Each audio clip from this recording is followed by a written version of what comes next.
आदाब नाजरीन, हमारे मसाइल में आपका खैर मकदम है। सामने है जो उसे लोग बुरा कहते हैं, जिसको देखा ही नहीं उसको खुदा कहते हैं। आज हमारे मसाइल में हम बात करेंगे मजहब की। मजहब की बात इस तरीके से की जाएगी कि मजहब तो हम सबको पता है कि हम हिंदू हैं, मुसलमान हैं, सिख, ईसाई हैं, लेकिन हम देखना चाहते हैं कि जो हमारे आसपास मसाइल हैं क्या उनका भी कोई मजहब है। हमारे जो रोज़ाना के मसाइल हैं क्या वो किसी मज़हब से जुड़े हुए हैं कि नहीं हैं। अगर वो किसी मज़हब से जुड़े हुए हैं तो फिर मजहबी लोग जो हैं उन मसाइल को लेकर उतनी शिद्दत क्यों नहीं इख्तियार करते जितने दीगर मजहबी उमूर में इख्तियार करते हैं। इस सब पर हम बात करेंगे, लेकिन हम जानते हैं मजहब की खराबी है न अखलाक की पस्ती, दुनिया के मसाइल का सबब और ही कुछ है। इस पर गौर करने के लिए आज हमारे दरमियान चार अहम शख्सियात मौजूद हैं। आइए मैं पहले उनसे आपका तारुफ करा दूं। हमारी खुशकिस्मती है कि आज पहली बार हमारे स्टूडियो में यहां पर तशरीफ लाए हैं मोहम्मद सलीम इंजीनियर साहब, जो जमात इस्लामी हिंद के सेक्रेटरी जनरल हैं। इसके अलावा हमारे दरमियान मौजूद हैं धर्मगुरु JK बैनवाल साहब, हम आपका भी खैर मकदम करते हैं। हमारे अजीज दोस्त डॉक्टर HS रावत साहब, धर्मगुरु, भी हमारे दरमियान मौजूद हैं, हम उनका भी खैर मकदम करते हैं। मौलाना अब्दुल रहमान आबिद साहब जो इस्लामी स्कॉलर हैं, हम उनका भी यहां पर खैर मकदम करते हैं। सलीम साहब, किसी किसी को थमाता है चाबियां घर की, खुदा हर एक को अपना पता नहीं देता। अगर खुदा की तलाश की जाए तो सबसे पहले मज़हब की बात आती है, तो मज़हब आखिर है क्या? मज़हब दरअसल इंसान की जो फितरत है, उसकी जो नेचर है, उसके साथ हम आहंगी का नाम मज़हब है। और दुनिया में इंसान जब पैदा हुआ, सबसे पहले इंसान आदम और उसके बाद जो नबी पैगंबर आए, उन्होंने यही तालीम दी कि इंसान को उसकी फ़ितरत पर बरकरार रखा जाए, कि इंसान अपनी फ़ितरत से न हटे। तो फ़ितरत पर रहना, फ़ितरत पर बनाए रखना, ये मज़हब का और जो नबी पैगंबर आते रहे हैं उनका काम है। क्योंकि जब इंसान अपनी फ़ितरत पर रहता है तभी वो दूसरों के लिए फ़ायदेमंद होता है, तभी वो अदल करता है, इंसाफ करता है, तभी वो दूसरों के दुख और दर्द को महसूस करता है।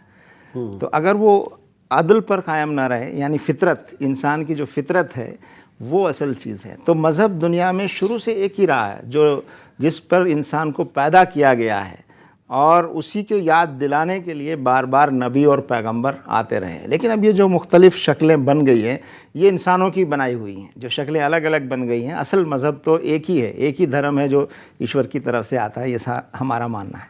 रावत साहब, धर्म क्या है? हमारे जो वेद शास्त्र और उपनिषद बोलते हैं वो ये कहते हैं कि आपको पैदा किसने किया। जिसने पैदा किया पहले उसके बारे में सोचिए, क्यों पैदा किया फिर उसके बारे में सोचिए। जब व्यक्ति यहां आ गया, जब मैं यहां पे आ गया और मैं बोल रहा हूं आपके सामने कि मजहब क्या है, भगवान की बनाई हुई चीज की कदर करना, प्रकृति की कदर करना, उसको नष्ट न करना और उसके सिस्टम को आगे चलाना बाय इज्जत, बाय तरीके से, और किसी की आत्मा की बद्दुआ ना लेते हुए काम करना, उसको हम हिंदू धर्म में धर्म बोलते हैं, मजहब बोलते हैं। बैनवाल साहब, मजहब मसाइल का हल है या खुद मसला है? इन दोनों तारीफों के बाद सनातन धर्म में बहुत साफ तरीके से लिखा है। सनातन का मतलब आप बच्चों समझते होंगे, नौजवान है सारे। इसको अगर जब मैं इंग्लिश में कहूं सनातन, तो इटरनल होता है। इटरनल का मतलब क्या है? कब से, कब मीन्स काल भी नहीं था, जब से सनातन है, मतलब मीन्स धर्म जो है इटरनल है। इसमें तीन चीजें हैं, बहुत सीधी से सिंपल सा समझा देता हूं तो आगे जिंदगी भर याद रहेगा आपको। एक मैं हूं, यानी एक भौतिकवाद है, एक आध्यात्मिकवाद है, बीच में मैं हूं, यानी कि हम तीन चीज हो गए। एक मैं, एक ये संसार है सारा जगत, इसको माया कहते हैं, एक भगवान है, तीसरी कोई चीज ना थी ना है ना होगी। इसी को धर्म कहते हैं। धर्म का मतलब क्या? अध्यात्म को धारण करेंगे तो अध्यात्मवादी हो गए, संसार को धारण करेंगे संसारवादी हो गए। तो धर्म का मतलब केवल इतना है कि जिसको आप मानेंगे, संसार को अगर आप अपना मानते हैं आप मानिए। जैसे आपने कहा भाई अल्लाह है, खुदा है, नाम उसका अनेकों नाम ले लो। उसके अंदर हिंदू धर्म में ईश्वर ब्रह्म परमात्मा कहते हैं, इस्लाम में उसको अल्लाह कहते हैं, फारसी में उसको खुदा कहते हैं, पारसी में हर मौजूद कहते हैं, सिख लोग सत श्री अकाल कहते हैं, जैन निरंजन कहते हैं, बौद्ध शून्य कहते हैं और क्रिश्चियन उसको गॉड कहते हैं। नाम एक ही है, सब धर्म एक ही है, और वो है सनातन धर्म जो सदा से चला आ रहा है, उसका नाम धर्म है। मौलाना आदिल साहब, आपकी नज़र में मज़हब क्या है? मज़हब, धर्म या दीन, तीनों तकरीबन हम माना है। तज्ज़िया इन सब लोगों की गुफ्तगू का आप ख़ुद करेंगे, लेकिन इन तीनों हजरात की बात सुनने के बाद बग़ैर किसी तकल्लुफ़ और बग़ैर किसी तरद्दुद के मैं ये कह सकता हूँ कि इन लोगों ने अपने अपने अंदाज़ में, अपने अपने अल्फाज में उसकी व्याख्या की है, उसकी तारीफ़ की है। मकसद और बुनियाद पर सब तकरीबन इकट्ठे हैं।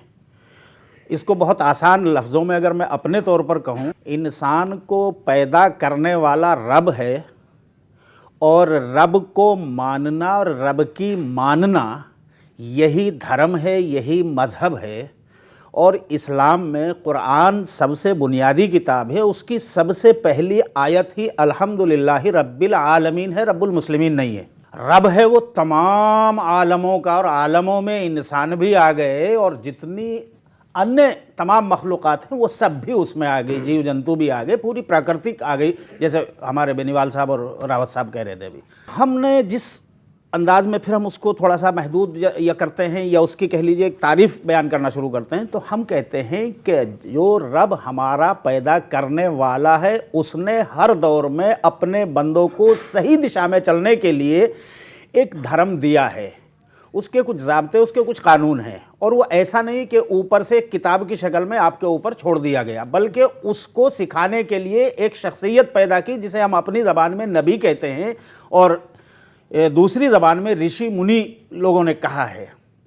वो शख्सियात, वो हस्तियां जो है उस दीन और उस धर्म को सिखाने के लिए इस मानवता को धरती पर आई हैं कि भाई ये जो रब का रास्ता है ये सही रास्ता है, अगर इससे अलग हट के चलेंगे, इससे भटक के चलेंगे तो ये गलत रास्ता होगा, सही पे चलेंगे तो पुण्य होगा और गलत पे चलेंगे तो पाप लगेगा। अच्छा, अब जो आप यही धर्म है। बिल्कुल और सही बात धर्म को आप जो है देखिए, कोई भी धर्म दुनिया का, हर धर्म अपने अपने दौर में बिल्कुल सही रहा है और आया है, और हर धर्म ने बिल्कुल सच्चाई के साथ आपको वो रास्ता सिखाया है कि आप सिर्फ इंसानियत ही नहीं, किसी के साथ भी इस प्रकृति में जरा सा जुल्म ना हो, उसी से बचाने के लिए, उसी से रोकने के लिए। बल्कि एक लफ्ज़ है जो कुरान में भी बार बार आया है, हदीस में भी आपने भी पढ़ा होगा, उर्दू लिटरेचर में भी बहुत आता है, हिंदी में भी आता है, रहमत। अल्लाह ताला खुद रहमतुल लिल आलमीन है, इसी तरह अपने नबियों को भी उसने रहमत बना के भेजा अपने बंदों पर। और हम हज़रत मोहम्मद सल्लल्लाहु अलैहि वसल्लम के मुतालिक जो कुरान में एक आयत है, वो मा अरसलनाका इल्ला रहमतल लिल आलमीन, कि आप सल्लल्लाहु अलैहि वसल्लम को अल्लाह ताला ने आलमों के लिए रहमत बनाया है, सिर्फ हम मुसलमानों के लिए नहीं बनाया। चलिए ठीक है, इस पे तो आगे भी बात करेंगे। अब देखिए, आप चारों की बातें सुनकर तो ऐसा लग रहा है कि धर्म और मज़हब जो है तकरीबन सब इंसानियत की भलाई के लिए ही आए हुए हैं। जी, तो रावत साहब, फिर मसला कहाँ है कि मज़हब एक मसला सा लगने लगता है। मतलब मेरा मज़हब अच्छा है, मेरा धर्म अच्छा है, इनका धर्म कुछ नहीं है, फिर ये दीवारें क्यों उठा दी जाती हैं? मेरा धर्म कहता है कि मैं किसी की आत्मा को ना दुखाऊं। अगर किसी की आत्मा दर्द करेगी तो मैं पाप का बागी बनूंगा, मेरा धर्म ये कहता है, और मैं उस पर चलता हूं। मेरा धर्म ये कहता है कि किसी को अगर रोटी नसीब नहीं हो रही है तो मैं उसको खाना दूं, क्योंकि मुझे अगर भगवान ने रोटी दी है तो मैं उसमें से कुछ हिस्सा करके दूं, मेरा धर्म कहता है। मेरी आंखें अगर गलत देख रही हैं, मैं उस गलत को सही करने की कोशिश करूं, मेरा धर्म ये कहता है। लेकिन ये धर्म श्रुति और स्मृति में चलते रहे। कुरान बनी उस समय भी कोई टाइपिस्ट नहीं थे, और जब वेद बने तब भी कोई टाइपिस्ट नहीं थे। श्रुति और स्मृति के अंदर इसमें कहीं ना कहीं क्रूति आती चलेगी। अभी जैसे कुरान की आयत की बात हो रही थी, जो कुरान में लिखा है आबिद भाई वही करेंगे और इंजीनियर साहब भी वही करेंगे। कुरान की एक आयत है अले इमरान के अंदर, आयत नंबर 328 के अंदर ये लिखा हुआ है कि सिर्फ जो इंसान इस्लाम को, यानी अल्लाह ताला को जो माने, उसी से प्रेम करो।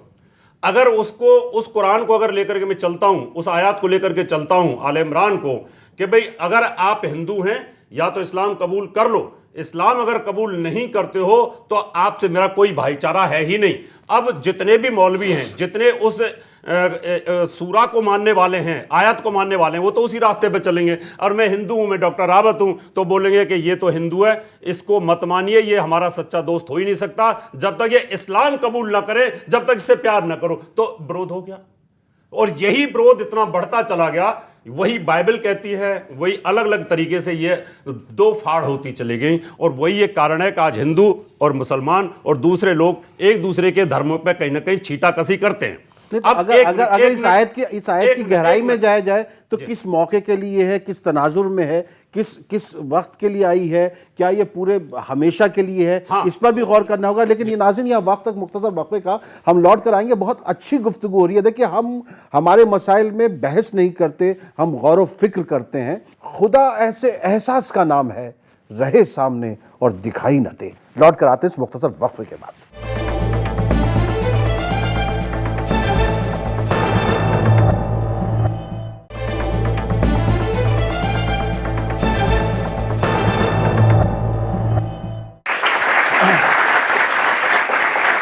हमारे मसाइल में एक बार फिर आपका खैर मकदम है। सरजमीन हिंद पर अक़वाम आलम के फिराख काफ़िले बसते गए, हिंदुस्तान बनता गया।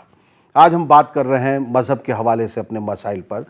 सलीम साहब, रावत साहब ने जो आले इमरान की जिस आयत का जिक्र किया, हालांकि उससे पहले आबिद साहब ने बड़ा अच्छी सूरह हमद की जो आयत पढ़ी थी, अल्हम्दुलिल्लाह रब्बिल आलमीन, कि तमाम तारीफ़ें उस खुदा की हैं जो तमाम आलम का रब है। लेकिन वो जो आले इमरान की जिस आयत की बात कर रहे हैं, वो किस तनाजुर में? पहली बात तो मैं ये कहना चाहूँगा कि कभी कभी हम वो विषय जिसके हम ज्ञाता नहीं हैं, उस पर जब हम टिप्पणी करने लगते हैं, अब मैं इंजीनियर हूँ, इलेक्ट्रॉनिक्स इंजीनियर हूँ, अब मैं मेडिकल साइंस पर तबसरा करने लगूँ, तो ये इंसाफ नहीं होगा। कुरान के बारे में जो बातें कही गई हैं, दरअसल उसको ठीक से समझा नहीं गया। या तो आयत पढ़ी जाए, उसका तर्जुमा पढ़ा जाए, तब हम बताएं आपको। दूसरा ये कि हर आयत का एक कॉन्टेक्स्ट होता है और आपको एक पूरी चीज़ को देखना होगा कि कुरान का जो सेंट्रल थीम है वो इंसान है। जैसा कि खुद हमारे रावत साहब ने भी बताया कि असल चीज़ इंसान एक है। कपड़े हम अलग पहन लें, नाम अलग रख लें, लेकिन इंसान, जब इंसान कहेंगे तो इंसान एक है। और इंसान जो है एक माँ बाप की औलाद है। आदम और हवा कह लीजिए, या दूसरे धर्म ग्रंथों में दूसरे नाम आए, नाम बदलने से फ़र्क नहीं होता, लेकिन ये सब मानते हैं एक ही माँ बाप से सारे इंसान बने हैं। तो इंसान एक है। इंसान का पैदा करने वाला भी एक खुदा है, ईश्वर है, गॉड है, जो भी आप उसको नाम दें, ये भी सब मान रहे हैं। जब इंसान एक है, खुदा एक है, ईश्वर एक है, तो उसका बताया हुआ रास्ता अलग अलग कभी हो ही नहीं सकता। तो वो तो कहेंगे कि मेरा रास्ता ठीक है। मैं वही कह रहा हूँ, मेरा और अपना है ही नहीं। अच्छा, ये जो हम अपना कहते हैं इस्लाम मेरा धर्म है, गलत है। इस्लाम सबका धर्म है, सबके लिए आया है। सूरज मैं कहूँ सूरज मेरा है, नहीं हो सकता। सूरज सबका है, आसमान सबका है, हवाएं समंदर सबके हैं। तो जो ये ज्ञान, दिव्य ज्ञान ईश्वर की तरफ से, जब ईश्वर सबका है तो ईश्वर की तरफ से आया हुआ संदेश भी सबका है। उसकी तरफ से भेजे गए संदेशता भी सबके हैं। और बस हम उसको भाषा में जब उसको हम अपने स्वार्थों के लिए जब उसको परिणति देने लगते हैं, तब अलग अलग धर्म बनते हैं। सलीम साहब, मेरी बात का भी संतोषजनक जवाब मुझे नहीं मिला। अभी मैं आपको दूसरी आयत की बात करता हूँ। दूसरा है अल तौबा के अंदर। मेरी बात का जवाब हमारा टॉपिक कुछ अलग ही है। टॉपिक ये है कि जब एक कुरान के अंदर मैं तो आप सबको देखिए, उसका स्पष्टीकरण वेद के ज्ञाता है, वेद के बारे में बताइए। वेद के बारे में कुरान गीता से मिलती है, उपनिषद से मिलती है, तो मुझे कोई दिक्कत नहीं है। अब्दुर्रहमान आबिद साहब कुछ इशारा कर रहे हैं जी, आप क्या कहना चाह रहे हैं? आप ये बता दो कि आपकी कुरान में कौन सी आयत में ये लिखा है कि भाईचारे के साथ रहिए हिंदुओं के साथ में? आप तो हमें काफिर बोलते हैं कुरान के अंदर। जी आबिद साहब जी। सबसे पहली आयत जो पढ़ी है, अल्हम्दुलिल्लाह रब्बिल आलमीन, तारीफ उस खुदा के लिए, उस ईश्वर के लिए है जो सारे इंसानों का रब है। इससे बड़ी और क्या चीज़ हो सकती है? अर्रहमान अर्रहीम, जो दयावान है, कृपाशील है, सबके लिए है, वो सिर्फ मुसलमानों के लिए नहीं है। चलिए बैनवाल साहब, देखिए, हम धर्म को हम समझना चाहते थे। मैं ये मानता हूँ कि आप जब लोग धर्म के लिए बोलते हैं तो भीड़ इकट्ठी हो जाती है।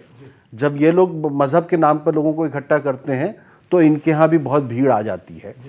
तो आपके पास ताकत बहुत है, तो इस ताकत को हम उन मसाइल के हल के लिए क्यों नहीं लगा पाते? हम क्यों ऐसे मसलों में उलझ जाते हैं जिनसे टूट फूट ही ज़्यादा होती है? अगर मैं कहूँ कि मज़हब के नाम पर बहुत लोग मारे गए हैं, मुझसे कोई कहे मज़हब के लिए जान ले लो, मैं नहीं ले पाऊँगा। मुझसे कोई कहे मज़हब के लिए जान दे दो, मैं नहीं दूंगा, क्योंकि मज़हब जो है वो इंसानों की भलाई के लिए आया है, मुझे ज़िंदगी देने के लिए मज़हब आया है, मेरा ये मानना है। तो ना मैं मज़हब के लिए किसी की जान लूँगा, ना अपनी जान मज़हब के लिए दूंगा। 1.5 लाख लोग हिंदुस्तान की सड़कों पर हर साल रोड एक्सीडेंट में मर जाते हैं। उसके लिए आप लोगों की, ये चारों लोगों की जो मजहबी वो है, धार्मिक वो है, वो एक भीड़ क्यों नहीं इकट्ठा करते कि इसके खिलाफ जो है एक मूवमेंट शुरू किया जाए कि 1.5 लाख लोग हर साल सड़कों पे मर रहे हैं, वो ना मरे।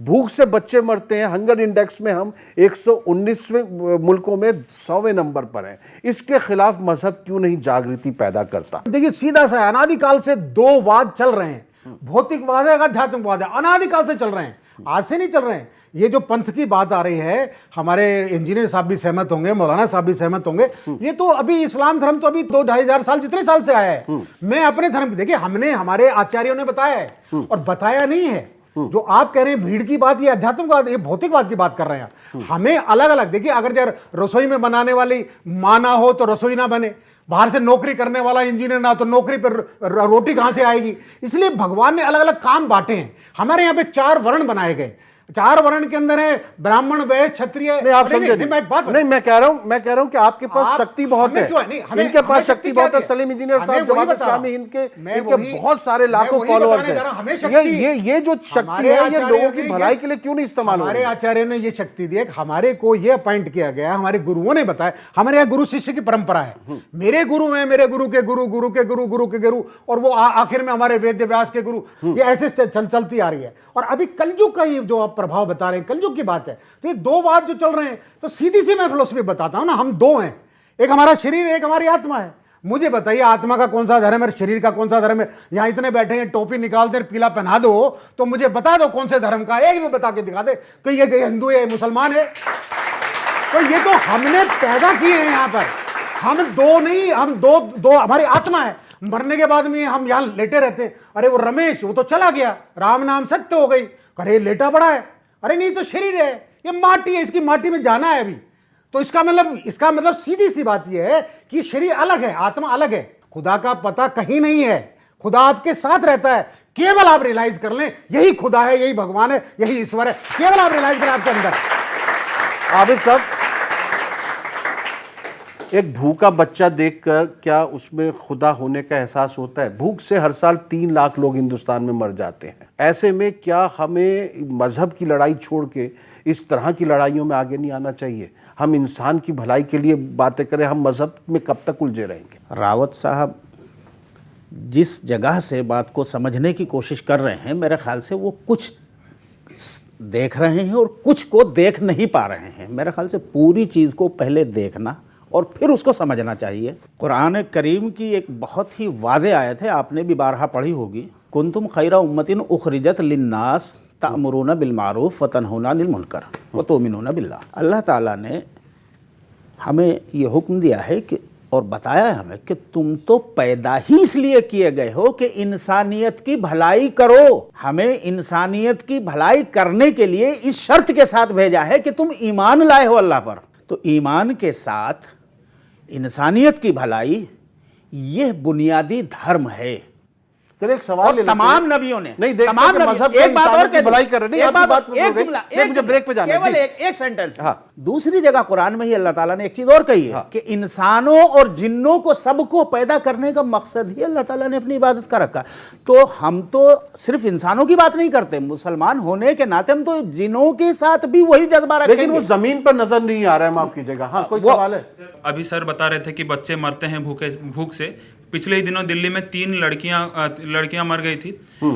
आपको अगर पता हो कि अभी हम न्यूट्रिशन वीक मना रहे हैं, मैं ये जानना चाहूंगा कि साल भर तो छोड़ दीजिए, इस वीक में आप लोगों ने क्या किया है? नाज़रीन, हम यहाँ वक्फा ले लेते हैं, वक्फे के बाद लौट कर आते हैं और इस सवाल का जवाब लेंगे। लेकिन हमें गौर करना होगा, हमको मालूम है जन्नत की हकीकत, लेकिन दिल के खुश रखने को गालिब ये ख्याल अच्छा है। लौट कर आते हैं इस मुख्तसर वक्फे पर।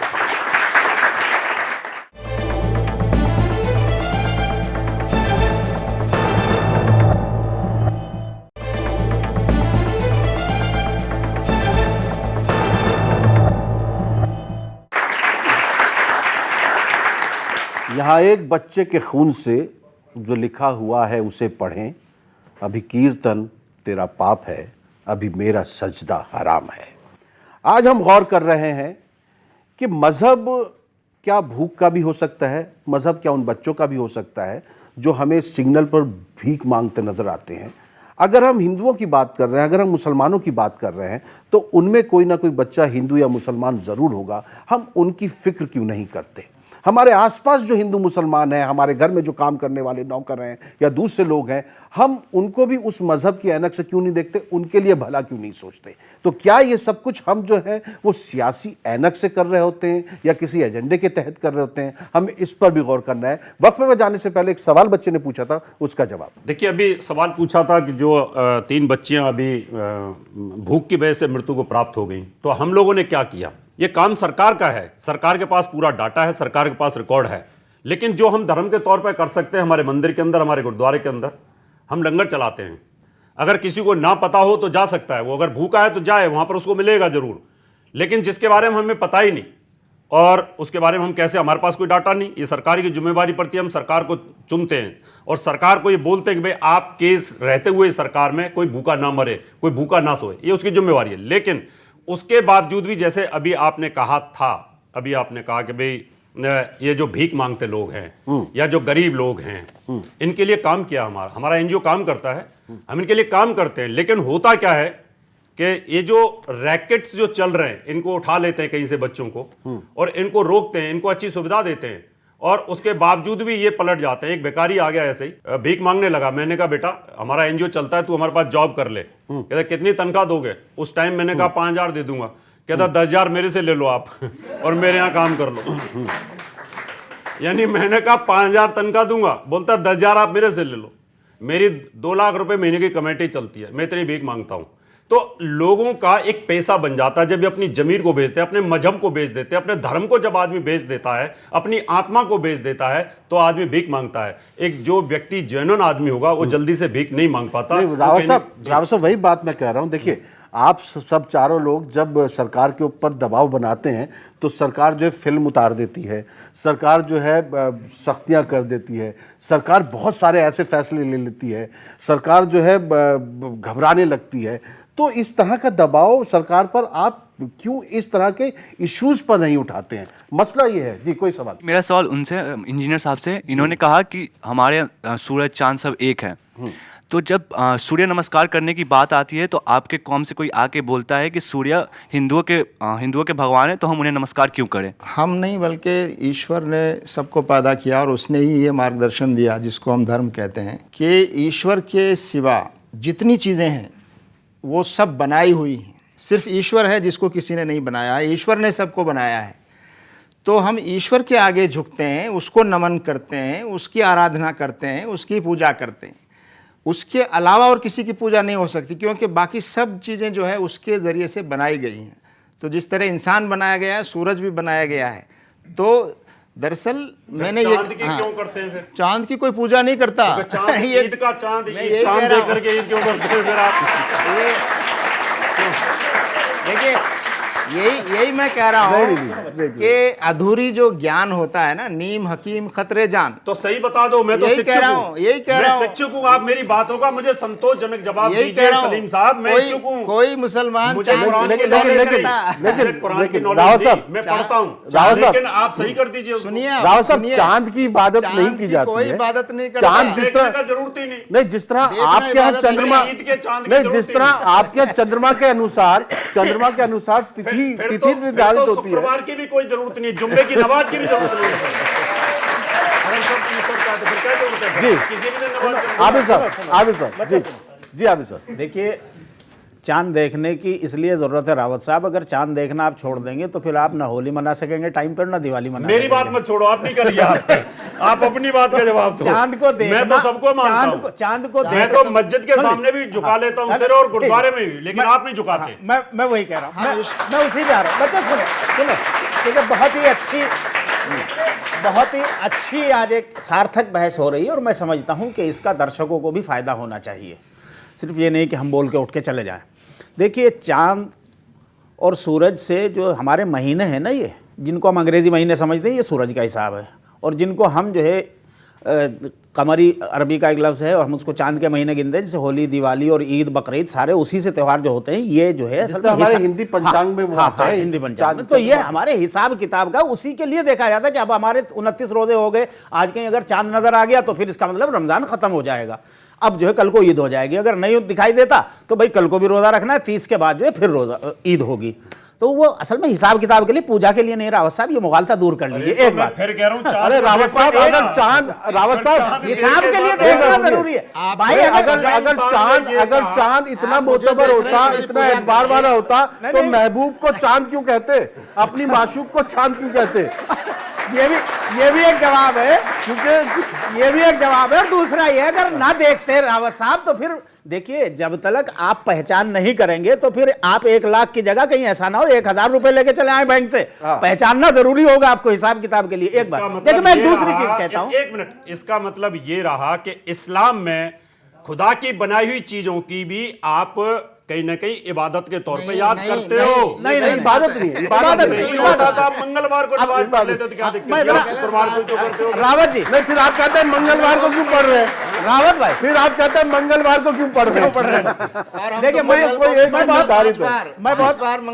मैं बहुत आसान से शब्दों में यहाँ एक बात कहना चाहता हूँ। देखिए, मैं सच्ची बताऊं ईमानदारी से, ये कोई गलत बात नहीं है, ना कोई बनावटी है। पिछले 3-4 दिनों से पता नहीं क्यों मेरे दिल में इसी तरह की चीजें आती रही कि भाई हमारे हिंदू भाई हैं, सूरज को भी नमस्कार करते हैं, चंद्रमा की भी कभी पूजा करते हैं, कभी जो है पीपल के पेड़ की भी पूजा करते हैं, कभी जो है लक्ष्मी की भी पूजा करते हैं, और अरे हम तो मजार की भी पूजा करते हैं। मैं बात पूरी, मजार में भी मैं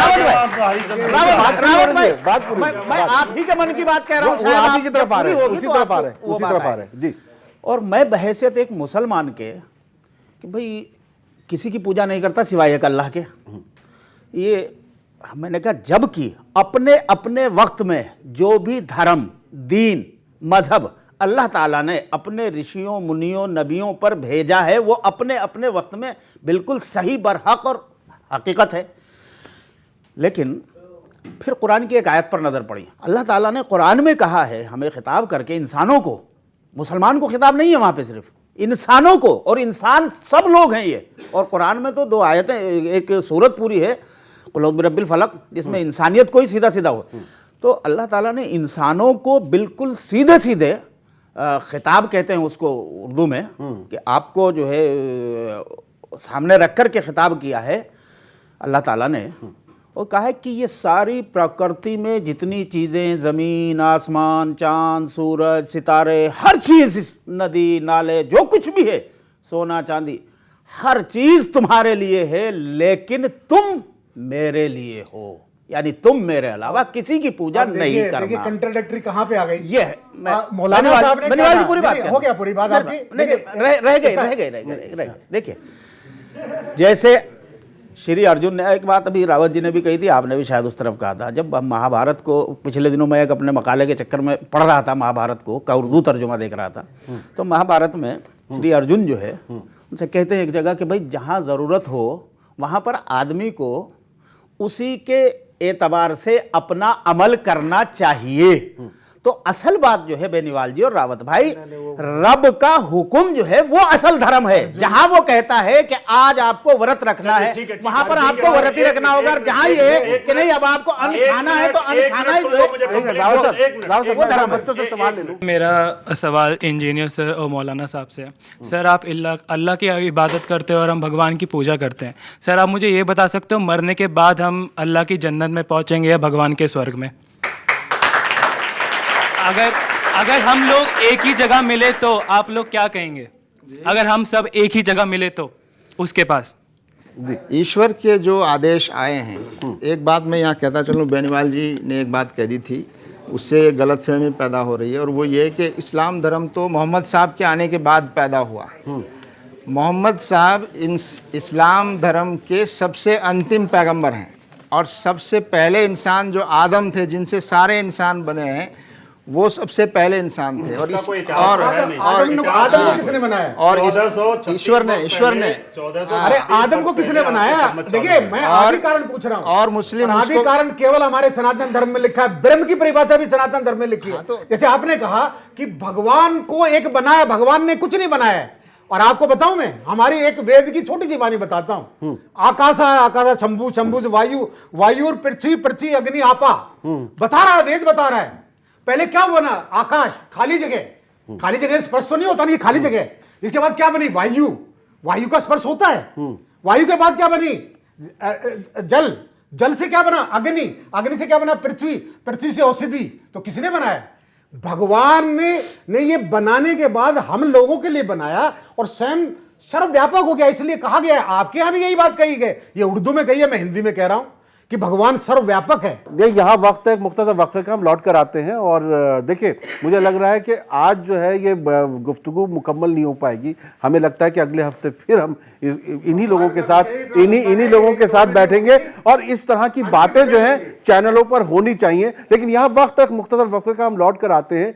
चल दिए सुए हरम कुए बुता से मोमिन, जब दिया रंज बुतों ने तो खुदा याद आया। लौट कर आते हैं इस मुख्तसर वक्फे के बाद।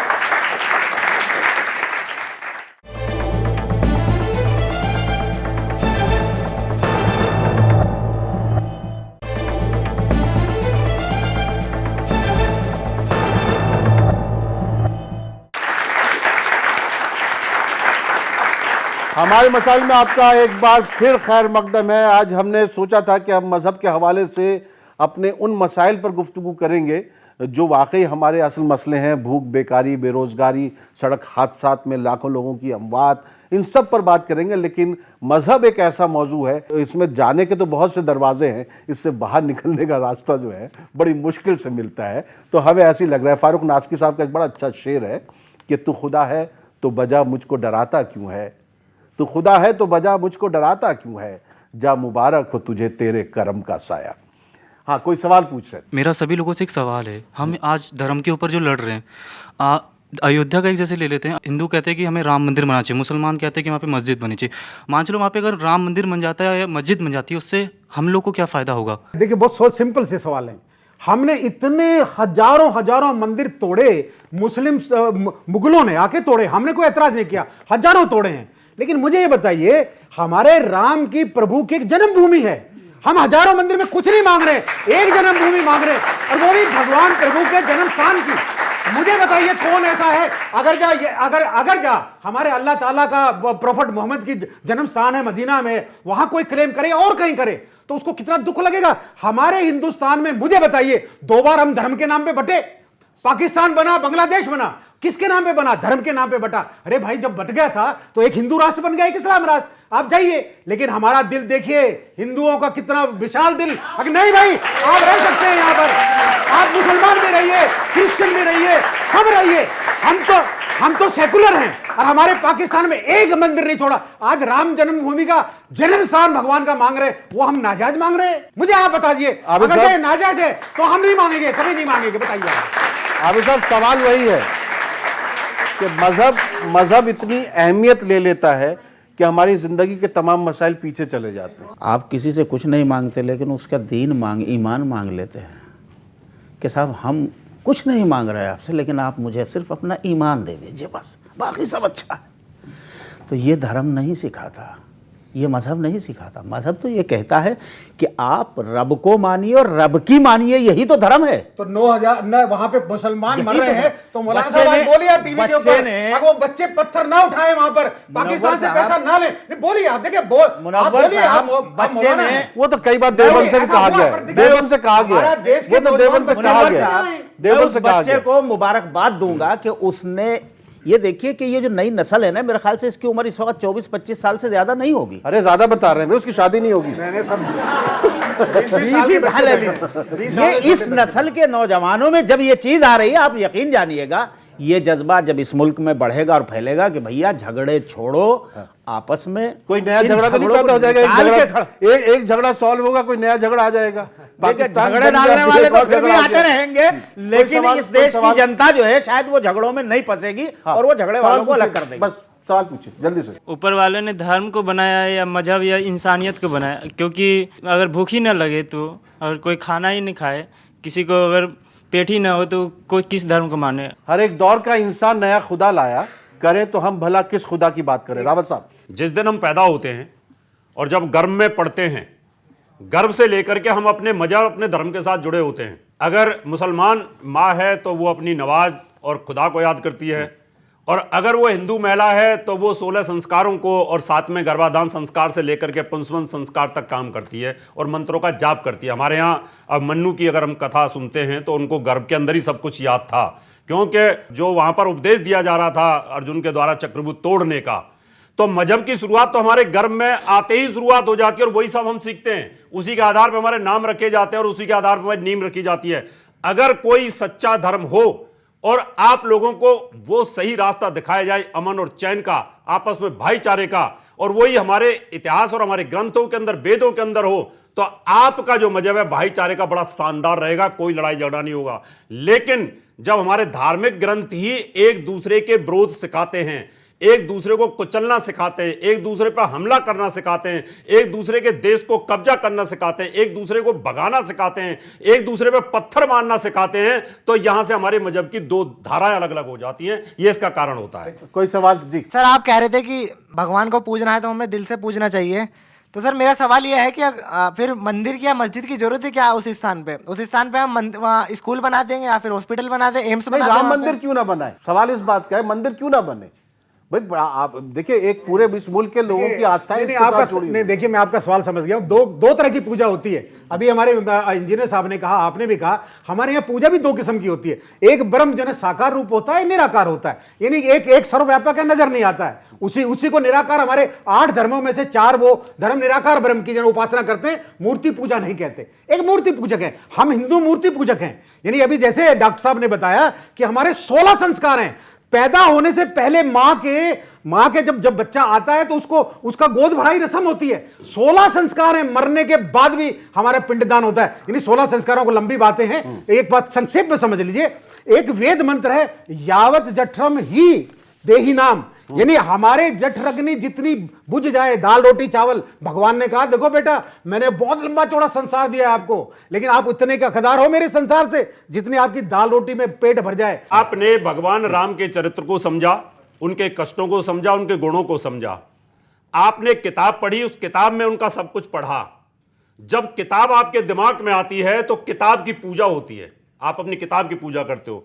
जब किताब के साथ मेडिटेशन करते हो तो किताब पे आपका ध्यान जाता है, उस ध्यान से वहां रामचरितमानस की चौपाइयां आपके पास आती हैं।